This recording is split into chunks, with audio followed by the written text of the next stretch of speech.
The practice and qualifying sessions saw an extortionate amount of crashes this year at Bathurst, with a record 5 cars not starting. In qualifying, last year's winner Matt Campbell took pole from 2016 winner Alvaro Parent, with 4 different cars on the first 2 rows. This race is a little strange in that it starts in the dark and then finishes in the afternoon, but we're in Australia, so I guess everything is strange. Despite going 3 wide into turn 1 at the front, the start was very clean, but the Porsches seemed to struggle, or maybe just save fuel early on. Patrick Pilet, Dirk Werner and even Craig Lowndes lost positions and formed trains behind them in the first hour.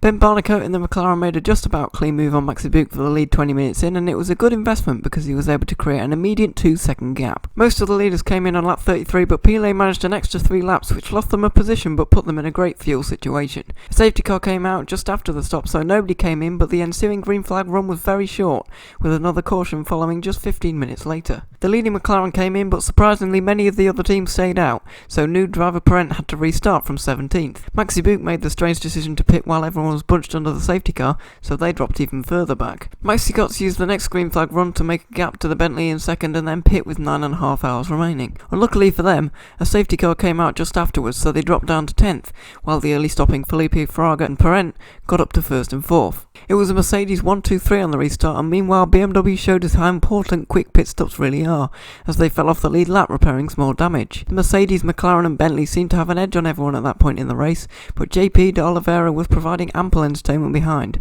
nipping inside 2 cars here at Hell Corner. Both leading Mercedes pitted early as they were off strategy, but with 8 hours to go, the lead 3 cars had closed up. On lap 99, Jordan Pepper and Tom Blomqvist got into the McLaren and Bentley respectively, but the McLaren took tyres, so on the corrected order Bentley led from Marcello and Burman in the 2 Mercedes. The top 2 swapped with 7.5 hours to go, and Marcello stretched his gap out to 2 seconds when he came in. Meanwhile, Absolute Racing had issues with their number 911 Porsche, suffering a puncture on the right rear, and unfortunately for both of these cars, they received a 15-second penalty for a pit stop infringement. There was plenty of battling down in the pack, but there wasn't anything race-changing as the next round of pit stops were completed. The number 1 Porsche was taken out of contention with a brake change, the 2 Mercedes at the front of the race seemed to be losing pace, and even the Nissan was a lap down after some sluggish pit stops. The FFF Racing Lamborghini brought the 4-hour green flag run to an end by stopping on track with an electrical issue, shuffling the order again and leaving just 9 cars on the lead lap. On the restart it was Bentley ahead of Mercedes and McLaren, but both Absolute Racing Porsches were back in the hunt after getting their lap back. Jordan Pepper had the measure on everyone,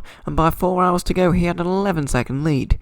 McLaren were third before making a stop on lap 215, but they had a 30-second penalty to serve for breaking the pit lane speed limit, so they dropped down to 9th. Things would get worse for them 7 laps later when they received a drive-through for ignoring blue flags. A safety car for the number 8 Bentley benefited Grupper M and Absolute Racing because they hadn't stopped yet, so they moved up to 4th and 6th respectively. Most of the other cars had just come in though, so the situation was largely the same. The front 3 cars restarted absolutely together, but once again Bentley showed its pace, pulling an immediate gap as Maxi Götz fended off the chasers behind. When Maxi Buch finally battled around him, the Bentley had 15 seconds of an advantage with only 2 hours and a half to go. Bentley took tyres in their penultimate stop, so lost first to Marcello in the Grupper M Mercedes, but the top 2 were well clear of the rest. Nissan skipped tyres at their stop and so were passed by a charging McLaren on lap 267 and then Maro Engel a few laps later, dropping them to 5th. A lot was made of the weather and the wind got almost stormy with 90 minutes to go, but the rain did hold off until after the race. Marcello got new tyres in the Mercedes and Bentley were forced to with a bad luck puncture 1 lap later. Luckily, it only happened on Conrad Straight and they needed much less fuel than the Mercedes, so they came out 5 seconds in the lead,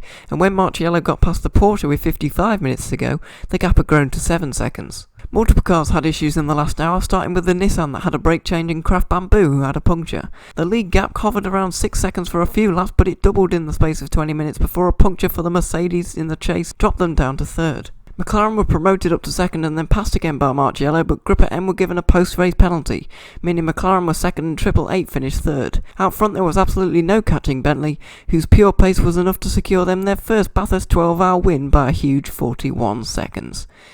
Thank you very much for watching this race analysis. Until next time, goodbye.